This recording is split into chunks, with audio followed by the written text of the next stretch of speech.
Di channel Dunia Filsafat, kita akan berbicara mengenai Emmanuel Levinas.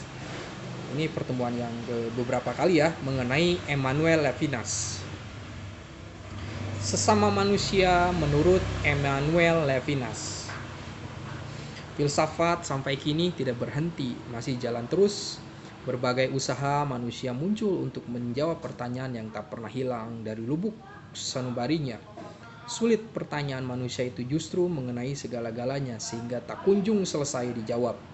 Pertanyaan itu bukan hanya meliputi dunia yang dapat dijamah, dapat dimiliki ini saja, melainkan mengenai manusia lain. Dia yang hidup berdekatan dengan saya, yang dari luar tampaknya sama-sama saja. Dalam hal yang pertama, dengan berbagai penyelidikan atas alam, manusia semakin mengenal hukum-hukum alam dan dengan demikian semakin menguasainya. Sehingga alam dunia itu dapat dimanfaatkan demi kebahagiaan manusia. Namun apakah hal yang sama dapat dikatakan perihal manusia sendiri? Apakah sesama saya dapat dimanfaatkan? Pertanyaan ini berbunyi keras, namun bukan tidak nyata.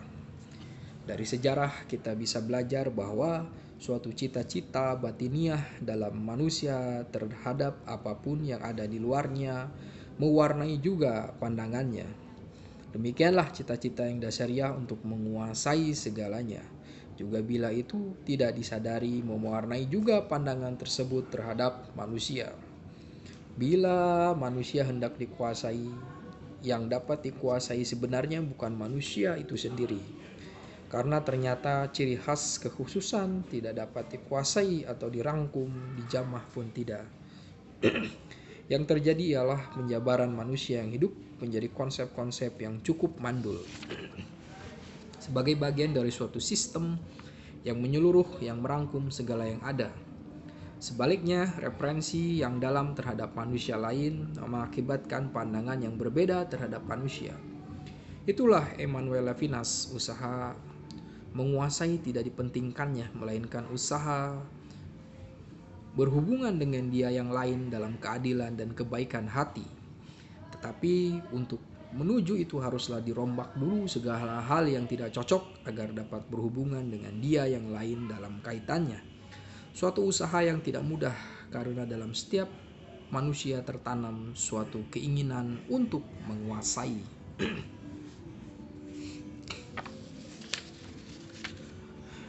Kebutuhan dan hasrat. Manusia hidup di atas dunia ini, ia hidup sungguh-sungguh, namun hidupnya yang sungguh-sungguh sempurna belum terjadi.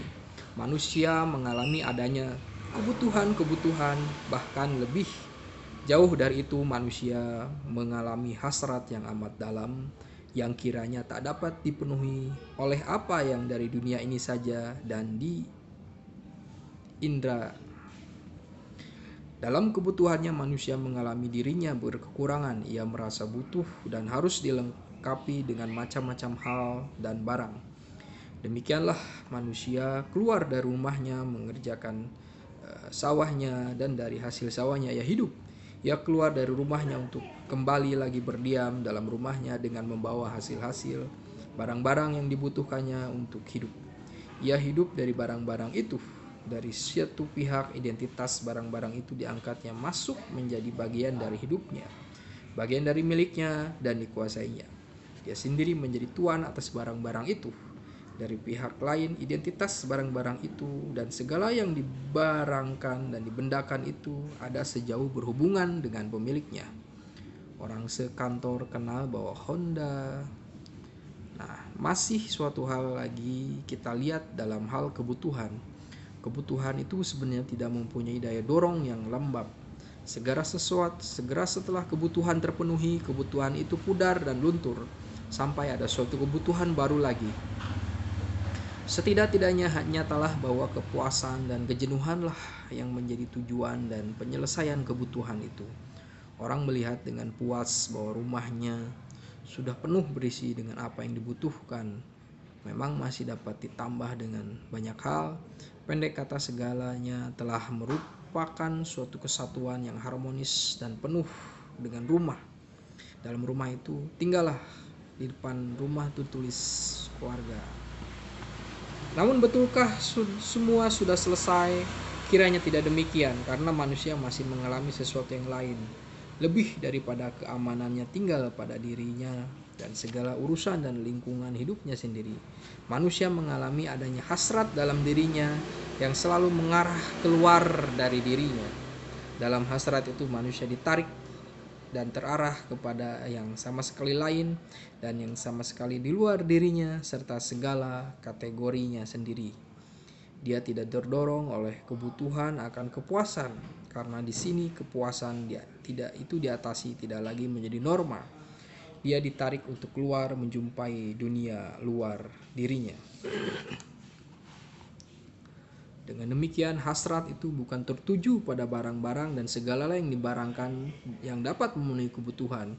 Bahkan dunia kebutuhan sudah ditinggalkan di belakangan. Hasrat itu tertuju kepada yang sama sekali di luar dan tidak dapat dibedakan untuk kemudian dijajarkan dalam koleksi pemenuhan kebutuhan. Demikianlah manusia mengalami hasrat sebagai dorongan untuk keluar dari keterjaminan dirinya, alteritas, untuk masuk ke alam dan tanah sama sekali asing baginya lewat segala panas terik dan hujan. Seperti kisah Ibrahim meninggalkan tanahnya untuk tidak kembali lagi ke sana karena terdorong dan tertarik oleh yang sama sekali lain. Filsafat totalitas Emmanuel Levinas. Pokok yang telah kami bicarakan di atas merupakan pangkal di pandangan Levinas. Untuk lebih menjelaskan akan kami tampilkan dahulu apa yang telah ditinggalkan oleh Levinas, yaitu filsafat totalitas. Pandangan totalitas dalam filsafat barat pada umumnya. Pandangan totalitas adalah pandangan dalam filsafat yang menempatkan pertama dan mempostulat totalitas atau keseluruhan sebagai hal yang dasariah pada segala yang ada. Pandangan ini berpangkal dari aku, ego. Ego menjadi subjek itu keluar dari dirinya sendiri untuk memandang segala yang ada di luarnya sebagai objek dan menyadari keluasan dirinya. Segala yang ada itu dipandang dari ego subjek itu. Kerangka dan sistem pemandangan ego subjek itu meliputi segala yang ada. Dan kerangka atau sistem pemandangan itu sendiri merupakan suatu keseluruhan atau totalitas, sehingga suatu hal mendapat artinya serta nilainya dalam keseluruhan kerangka itu. Dengan demikian, filsafat itu merupakan ilmu yang universal, merangkum segalanya bila dibandingkan dengan ilmu yang khusus dan partikular. Filsafat itu menyibukkan diri dengan hal-hal yang paling umum, menyentuh dari mana segala yang ada itu bisa dipandang. Sistem menyeluruh itu merupakan horizon dari segala pemandangan serta konteks dari segala konteks dengan mana suatu hal, peristiwa atau apapun yang ada mendapat terangnya dan dengan demikian dimengerti. Hegel pernah mengatakan yang benar adalah keseluruhan. Keseluruhan dari segala yang ada itu sendiri lalu tidak terbatas karena merangkum segala yang tak terbatas. 3 istilah kunci yang telah kita lihat, istilah kunci filsafat barat tradisional adalah keseluruhan, keterbatasan, dan transendensi. Dalam fenomenologi totalitas atau keseluruhan itu mendapat arti keseluruhan kenyataan.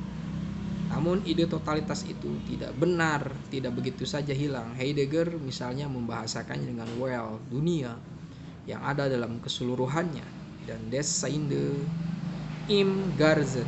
Merleau-Ponty mengatakan dengan monde, dunia, horizon dari segala horizon, hakikat dari segala hal, pendukung arti.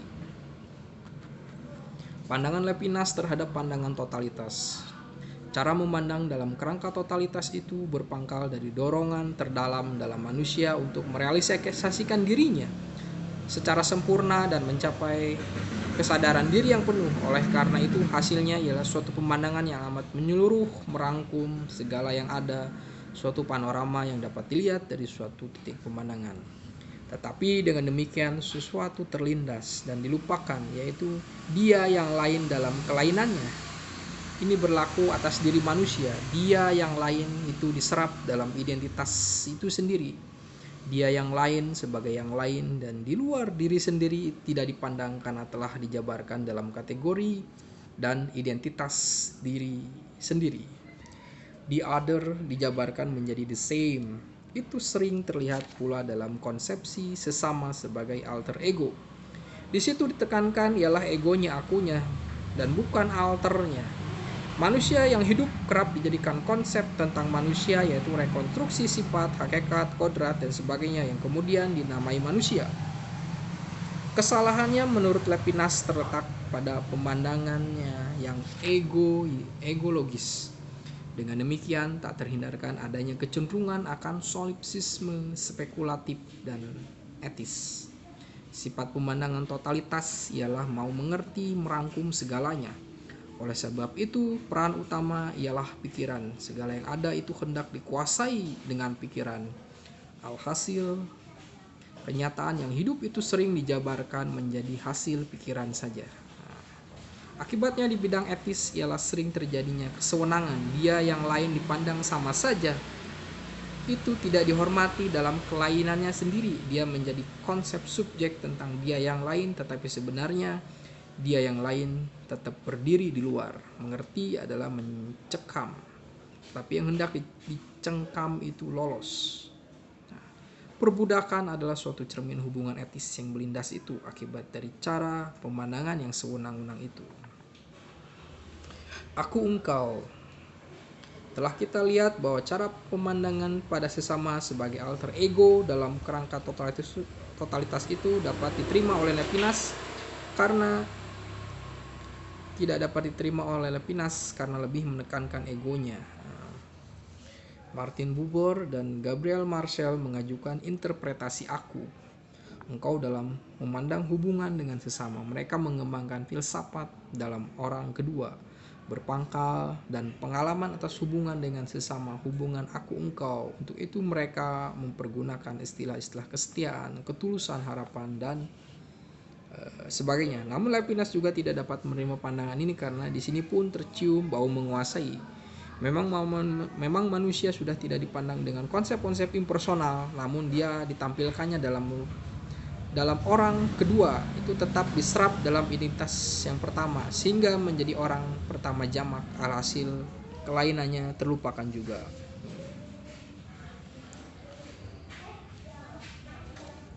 Kalau diringkaskan apa yang telah kami utarakan di atas dan berpangkal pada apa yang disebut kebutuhan, dikatakan demikian karena filsafat totalitas itu berpangkal dari diri sendiri yang memandang segala apa yang ada itu semakin merealisasikan diri, sehingga mengenal arti mengenali dirinya. Levinas berpangkal dari sumber lain. Ia menempatkan etika. Dengan etika dimaksudkan hubungan orang yang satu dengan yang lain sebagaimana nyata dari kehidupan, yaitu hubungan yang sudah ada sebelum dipandang dalam kerangka ontologis.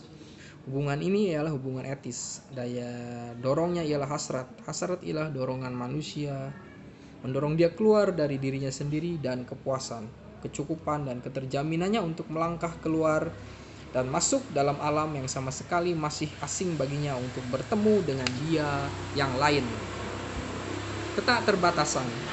Ketakterbatasan itu bertentangan dengan segala pembatasan. Pembatasan terhadap dia yang lain itu dibuat oleh aku yang berusaha memandangnya dan merangkumnya dalam suatu kerangka totalitas atau rangkuman keseluruhan.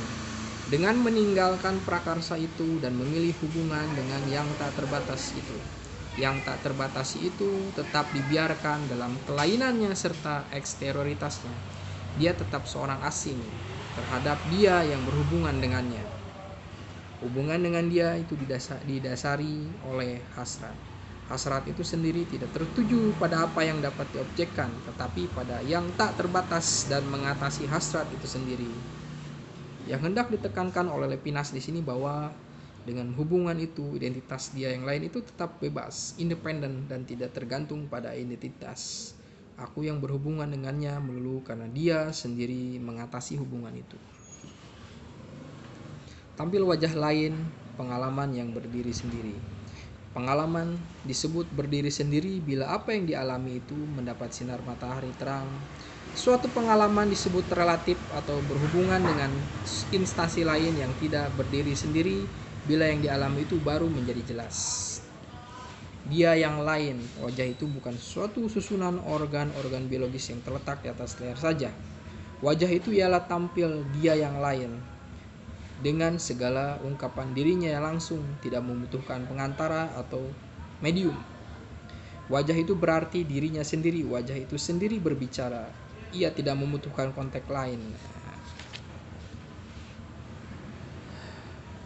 Dalam suatu keberatan mungkin dapat diajukan sebagai berikut. Sebuah wajah selalu hanya dapat dimengerti dalam kerangka suatu horizon sudut historis. Maksudnya, bukan sebuah wajah selalu berupa wajah seseorang dari suatu situasi sejarah tertentu serta kebudayaan tertentu.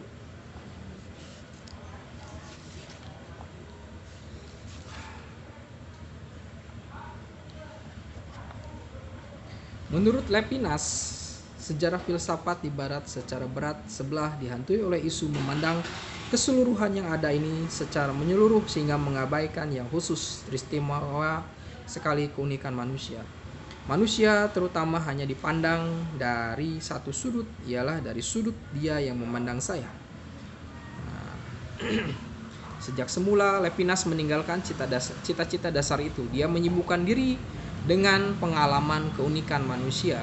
Dia berusaha bergaul dengan rahasia keunikan itu dengan tetap membiarkan dia yang lain itu tak terjamah dan tak ternodai.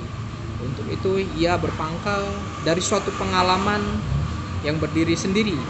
Ia tampilnya wajah dia yang lain dengan cara fenomenologis. Seperti diakuinya sendiri, dia memperdalam pengalaman itu. Ontologi yang selama itu merupakan kekaguman filsafat di barat tidak mendapat tempat pertama dalam filsafatnya, melainkan tempat pertama dalam filsafatnya itu etika, yaitu hubungan dengan dia yang lain yang berdiri di luar, yang mendiami dunia yang tak terhampiri. Jadi filsafat pertama itu adalah etika. Kebutuhan akan hasrat. Hendaknya kita ingat bahwa pandangan yang menyeluruh dan merangkum itu bukan dibuang begitu saja. Hanyalah tidak mendapat tempat pertama dalam filsafat Levinas. Totalisasi segala yang ada itu bersifat mau memenuhi kebutuhan manusia, maka dalam pemenuhan kebutuhan manusia, segala yang berhubungan dengan penyediaan barang-barang yang dibutuhkan manusia tetap dibutuhkan. Cara berpikir yang sistematis dan kurang lebih merupakan suatu keseluruhan itu juga masih diperlukan. Demikian pembahasan mengenai Emmanuel Levinas. Semoga bermanfaat. Terima kasih.